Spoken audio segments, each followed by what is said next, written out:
The school was full of noise that day with music, playing, balloons bouncing, and people laughing in the big hall. Everyone was getting ready for the big spring dance. Students ran around in shiny clothes, teachers gave out last-minute instructions, and parents took pictures with proud smiles. But one man stood in the corner with a mop in his hand and a tired smile on his face. That man was Mike, the school janitor. Mike was not like the others. He did not wear a suit or have a fancy watch. He wore an old gray uniform and shoes that made no sound when he walked. He kept his head down and worked quietly every day, cleaning the floors, wiping the windows, and fixing broken chairs. Most students did not even notice him. To them, he was just the janitor. But there was more to Mike than people knew. He was a single dad, raising his little girl Lily, all by himself. He had no wife, no parents, and no help. Just the two of them in a small apartment on the quiet side of town. Every morning he made breakfast for Lily, packed her lunch, and walked her to school before starting his long day of work. And every night he read her bedtime stories, even when he was too tired to keep his eyes open. Mike had no big dreams of fame or money. All he wanted was to give Lily a safe and happy life. He worked extra hours, took no days off, and never complained. He was proud even if no one saw him. That night at the spring dance, Mike stayed late to clean. He swept near the entrance, while music played loud and fast inside the gym. The lights were bright, the decorations were shiny, and the students danced like the world was theirs. Everyone seemed so full of life, so full of joy. But Mike stayed in the shadows, wiping a spill near the punch table and stacking empty chairs. He had seen these events many times before. He was always the last one to leave and the first to return. He did not expect anything different that night. Until he saw her. A small girl in a wheelchair sat alone near the back wall. She had a pink dress on and a ribbon in her hair, but no one was talking to her. No one was dancing with her. She looked around at the laughing crowd, then looked down at her hands.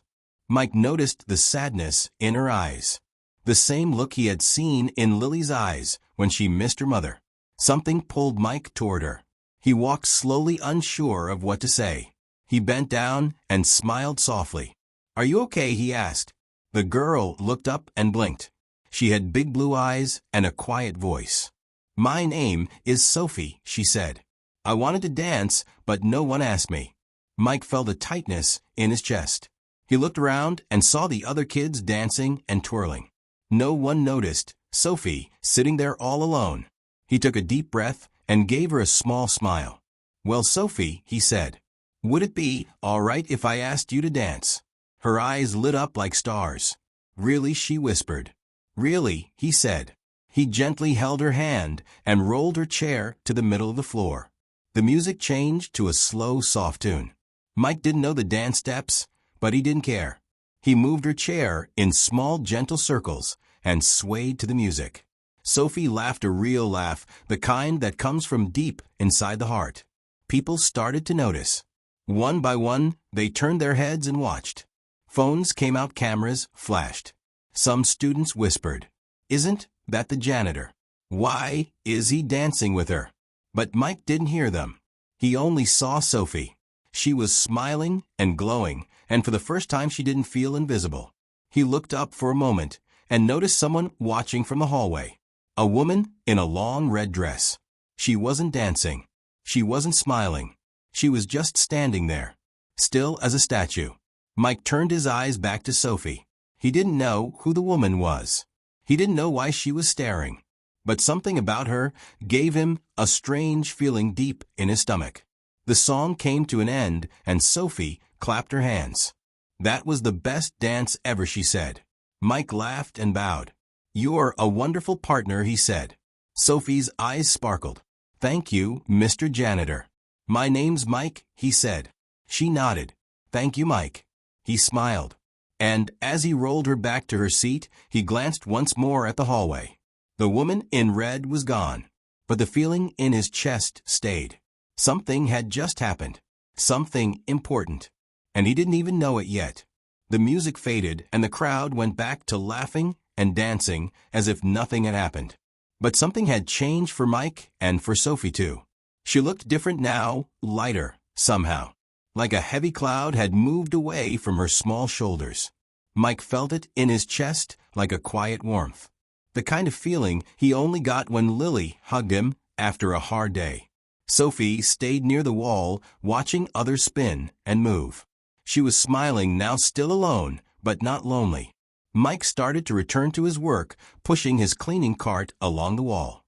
But something made him look back. Just for a second. That hallway was still empty. No sign of the woman in the red dress. No sound, no footsteps. But the strange feeling was still there. The kind that makes your neck feel cold even when the room is warm. He shook it off and kept walking. Trash to pick up, chairs to stack, floors to clean. Same as every night. But behind him someone was asking questions. Who was that man with Sophie? Did you see them dance? Is he part of the staff? He's the janitor, someone whispered. Just the janitor. But Sophie didn't care. She looked proud. She had danced and she had smiled. And that meant something to her. Later that night, after the party ended and the lights turned off, Mike stayed to finish his job. The halls were quiet. The glitter was stuck to the floor. The balloons were tired and drooping like sleepy faces. As he swept near the gym doors, he heard a voice. It was soft but clear. Thank you for dancing with my daughter. Mike turned and saw her. The woman in the red dress. She was tall, with long dark hair and sharp eyes that seemed to see everything. Her voice was calm but strong, like someone used to being in control. Mike didn't know what to say. He wiped his hands on his pants and gave a small nod. She walked closer. Her heels didn't make a sound. She looked straight into his eyes. You're Mike, right? The janitor. He nodded again. Yes, ma'am. She stared at him for a moment, then looked away. She seemed to be thinking hard about something. That was kind of you, she said. Mike gave a small smile. She looked like she needed a dance. That's all. That's not all, the woman said. No one ever dances with her. Not even me. Her voice dropped lower now. Not angry, just tired. Sophie is my daughter. She doesn't talk much. She doesn't trust people easily. Mike stayed quiet. He didn't know what to say. The woman crossed her arms. I've been gone a lot lately. Work takes me everywhere. Meetings, flights, decisions, contracts. She looked around the gym. So many people in this school. And not one of them thought to ask her to dance. Mike looked at her, then looked at the floor. He felt something in her voice. Something sad behind all the strength. The woman took a deep breath. You reminded me of someone. Someone I met a long time ago. She didn't say more. Just stared at him with quiet eyes. Then she reached into her purse and took out a small card. If you ever want a different job, call this number. Mike looked down at the card. It had no name, just a number and a company logo he didn't recognize. Before he could ask, she was already walking away. Her dress flowed behind her like a red river. And then she was gone. Mike stood there alone in the empty gym, holding a card he didn't ask for, thinking about a dance he almost didn't say yes to. The next morning, he woke up early as always, made breakfast for Lily, braided her hair, packed her lunch with her favorite fruit, walked her to school, smiled when she ran inside.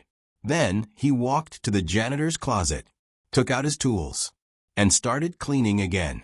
But the card stayed in his pocket, pressed flat against his chest.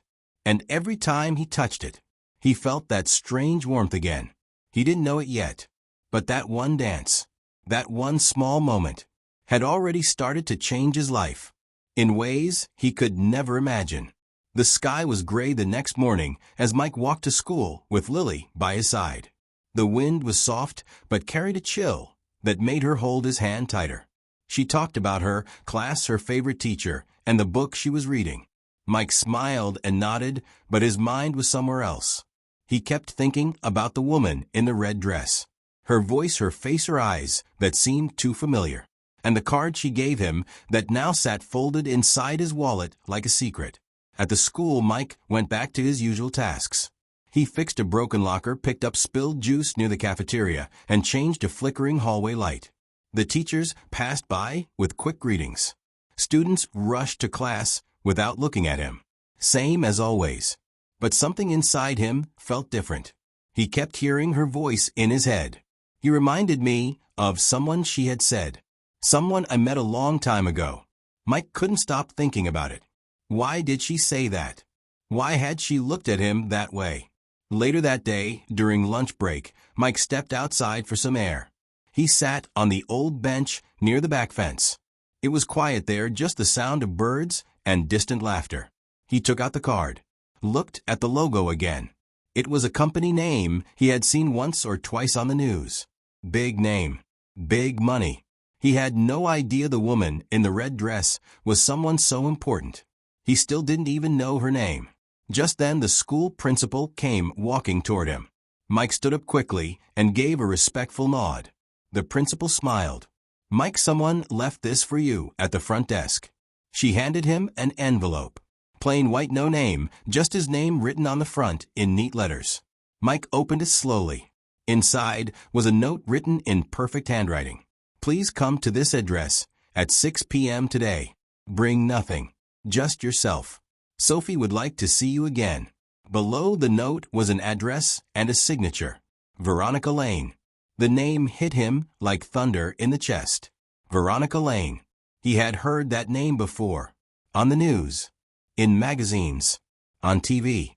She was a billionaire. A businesswoman. One of the richest and most powerful women in the country. And Sophie was her daughter. Mike sat down slowly. His hands trembled just a little. Why would someone like her invite someone like him?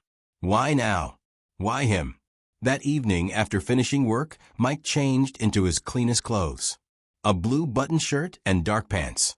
He combed his hair and checked his shoes twice. He told Lily he would be home a little late. She smiled and gave him a hug, like always. He followed the address on the card. It led him to a quiet part of town far from where he lived.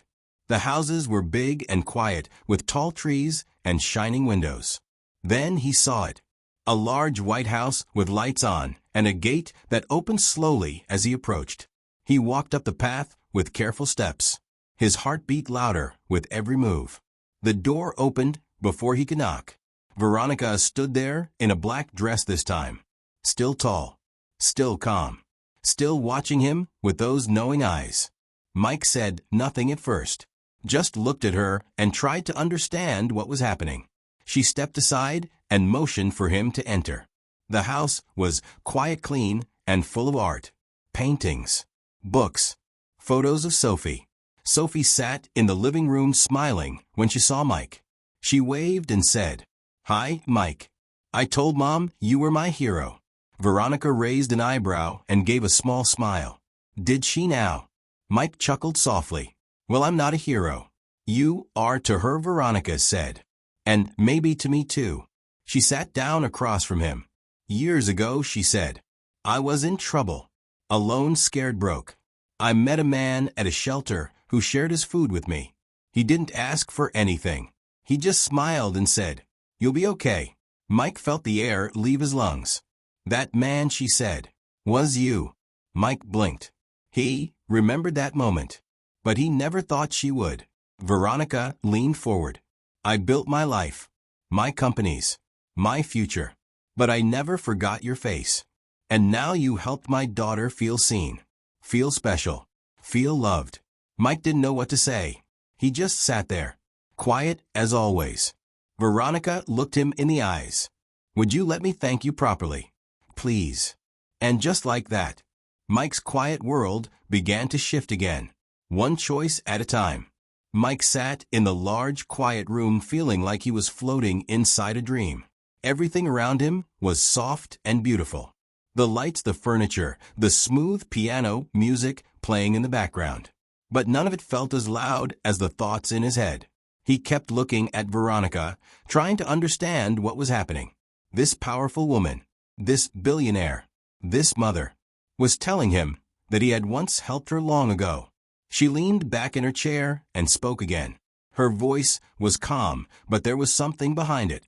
Something deep and real. "I was young and scared," she said. "I had nothing. No home, no food, no family. Just a bag of clothes and a broken heart. I ended up at a small shelter. Cold, hungry, lost. I didn't speak to anyone. I just sat in the corner, trying not to cry. And then, she looked at Mike. You sat next to me. You handed me a sandwich. You didn't ask me questions. You didn't judge me. You just said, "You'll be okay." Mike nodded slowly. "I remember that day," he said. "But I didn't know it was you." Veronica smiled. "No one knew who I was back then. Not even me. But your words stayed with me, even after I left. Even after I started working and building and failing and trying again." She paused for a moment, looking over at Sophie, who was quietly reading a picture book nearby. "You helped me believe in people again. And now, you helped her believe in herself." Mike looked down at his hands. He never thought small acts could reach that far. He never expected any of this. Veronica stood up and walked over to a table. She picked up a folder and handed it to him. "This is for you," she said. Mike opened it with care. Inside was a letter and a contract. He read slowly. His eyes widened as he realized what it was. It was a job offer. Not for cleaning. Not for mopping floors or fixing lights. It was for a full-time role as facility director at a private school Sophie attended part-time. Better hours, better pay, full benefits, and time off to spend with Lily. There was even a section that offered Lily a full scholarship if she wanted to attend someday. Mike looked up. "Are you serious?" he asked. Veronica nodded. "You earned this long ago. Now I can give it to you." He felt his throat tighten. His hands shook just a little. He wanted to speak, but the words sat heavy in his chest. Veronica stepped closer. "You don't have to say yes right away. Think about it. Talk to Lily. Just know, this door is open." Sophie rolled her wheelchair closer and smiled at Mike. "I hope you say yes. I want to see you more." Mike smiled back. "I'd like that too." The evening continued with quiet conversation and warm tea. Mike stayed a while longer talking about Lily, about the school, about small things that somehow felt important. When it was time to go, Veronica walked him to the door. The sky was dark now and the stars were out. The wind was cooler, but not cold. As Mike stepped outside, he turned one last time. "Why did you really come to the dance? You said you weren't supposed to be there." Veronica smiled softly. "I had a strange feeling, like something was waiting for me, and I didn't want to miss it." Mike nodded. He understood that feeling now. As he walked back to his side of town, he thought about the folder in his hands. The little girl who called him a hero. The woman who remembered a sandwich and a smile from years ago. He thought about how life could change. Not with big steps, but with small, quiet choices. Like sharing a meal. Like saying yes to a dance. He reached his apartment and quietly opened the door. Lily was asleep on the couch. Her small hand still holding a crayon. A half-finished drawing of a sun and two people holding hands. Mike sat beside her and looked at her face. Peaceful and soft. He gently picked her up and carried her to bed. Tucked her in and kissed her forehead. Then he sat by the window. The contract still in his lap. The stars above blinking like soft lights in the sky. He didn't know what tomorrow would bring. But he knew one thing for sure. The quiet janitor was no longer invisible. The next morning, Mike woke up early before the sun came up. The house was quiet, and Lily was still asleep with her blanket pulled up to her chin. He sat in the kitchen, holding a cup of coffee in his hands, thinking about everything that had happened. His heart felt full, but heavy too. He looked down at the folder again. The job offer, the letter, the scholarship for Lily. It all felt too big too fast. But it also felt like something real. Something he had earned without even knowing it. Later that morning, he walked Lily to school like always. She skipped along beside him, holding his hand and humming a song she had made up. She didn't know anything had changed, but somehow she looked happier. Like something in the air had shifted. When Mike got to work, he noticed things felt different. People were talking. Some were smiling at him. A few students even said hello. Not with jokes or strange looks, but real words and real smiles. He walked past the gym and saw a poster on the wall. Someone had put up a picture from the dance. There he was in the photo, holding Sophie's hands while they danced in the middle of the crowd. He stared at it for a moment, not with pride, but with quiet wonder. By lunchtime, the principal called him into the office. Mike walked in carefully, unsure what this was about. But the principal only smiled and said, "You made this school proud." That moment with Sophie, it meant something to a lot of people. Mike nodded slowly. "Thank you," he said. Later that afternoon, he got a call from Veronica. Her voice was calm, but there was something gentle in it this time. "Did you think about the offer?" she asked. Mike looked at the folder on the table. "Yes," he said. "I thought about it all night. And I want to say yes." There was a pause. Then Veronica said, "I'm glad. You deserve this. We'll set everything up." Mike felt something lift inside him, like a door opening. A second chance, not just for work, but for life. That evening, Veronica invited Mike and Lily over for dinner. It was the first time Lily met Sophie. The two girls were quiet at first, but it didn't take long before they were laughing and playing with stuffed animals in the living room. They found a connection without needing many words. Mike and Veronica sat at the dining table watching them. Veronica poured tea and asked him about his life, his struggles, his daughter, his dreams. He didn't talk about himself much, but this time he did. He told her about losing his wife, about raising Lily alone, about taking night jobs and skipping meals just to keep going. Veronica listened, really listened. And when he finished, she said something he never expected. "You remind me of the man I wanted to be. Strong, kind, quiet, but full of heart." Mike looked at her, unsure how to answer. "You helped me when I was nobody. Now you help my daughter feel like somebody." He didn't know what to say, so he just nodded, a little choked up inside. Before they left that night, Veronica handed Lily a small box. Inside was a gold pen and a notebook with her name written on it in silver letters. "For your dreams," she said. "Write them down. All of them." Lily hugged her without a word. The kind of hug that says more than a sentence ever could. When they got home, Mike sat on the couch with Lily and held her close. She rested her head on his arm. "Daddy," she said, "are we going to be okay now?" He kissed the top of her head and whispered, "Yes, sweet girl. I think we finally are." That night, he didn't set his alarm early. For the first time in years, he let himself rest. Not because he was tired, but because he felt safe. He dreamed of open doors, of soft music, of little hands reaching up to dance, and of quiet moments turning into loud miracles. He didn't know what the next week would bring, or how this new job would feel, but he knew one thing now. Kindness comes back.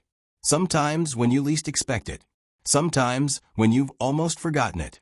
Sometimes when you're just being yourself. Mike had never chased success. He never asked for anything. But he had given. He had listened.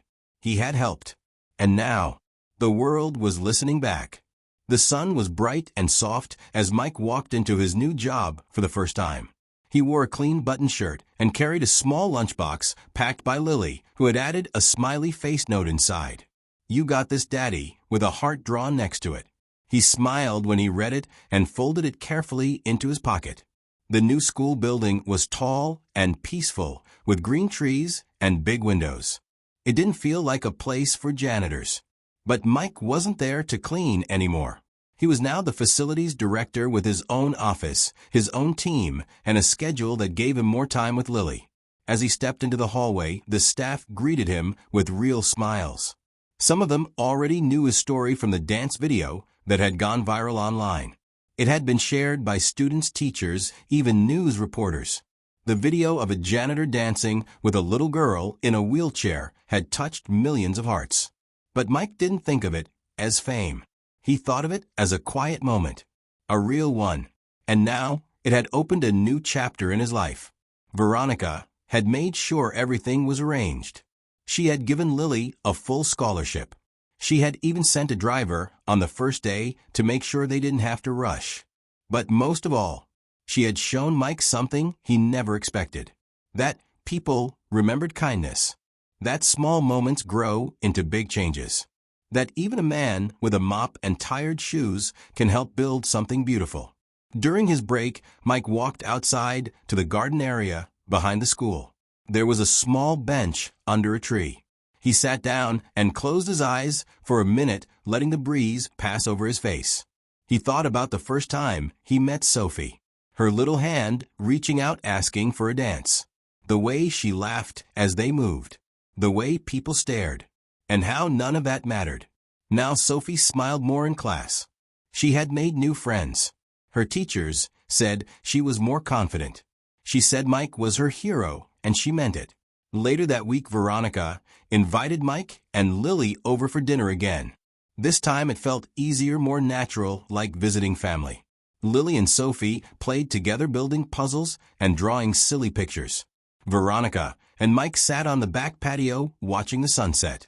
Veronica sipped her tea and looked at Mike. "You know, I used to believe that success was about winning," she said. "More money, more power, more everything. But after that night, I realized success is really about moments, kindness, connection." Mike nodded. He didn't have many fancy words, but he understood her better than most. "You gave me a second chance," she said. "Now I hope I've given you one too." Mike looked at her, then looked at the girls laughing in the grass. "I think you gave me something even better." "What's that?" "A reminder that good things still happen." Veronica smiled, and for the first time she looked soft. Not like the strong businesswoman from the magazines, but like someone who had healed a part of her past. A few weeks later, Mike was asked to speak at a school event. He stood on stage, nervously holding the mic. He looked out at students, teachers, and parents. And then he began.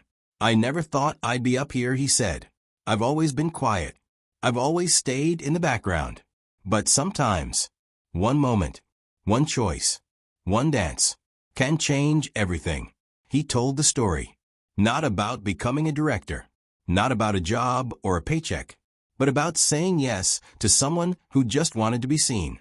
About believing that everyone matters, even janitors, even people who feel invisible. When he finished, the room was quiet. Then a soft applause grew louder and louder, and Mike smiled. After the event, Lily ran up and hugged him. "You were amazing, Daddy." He held her close. "Thank you, sweetheart." That night, as he tucked her into bed, she looked up at him and asked, "Are you happy now?" Mike thought for a moment. Then he nodded. "Yes, I think I really am."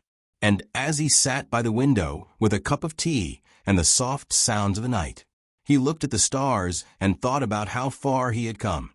From a shelter to a school, from a mop to a microphone, and all because of a little girl who asked one simple question: "Will you dance with me?"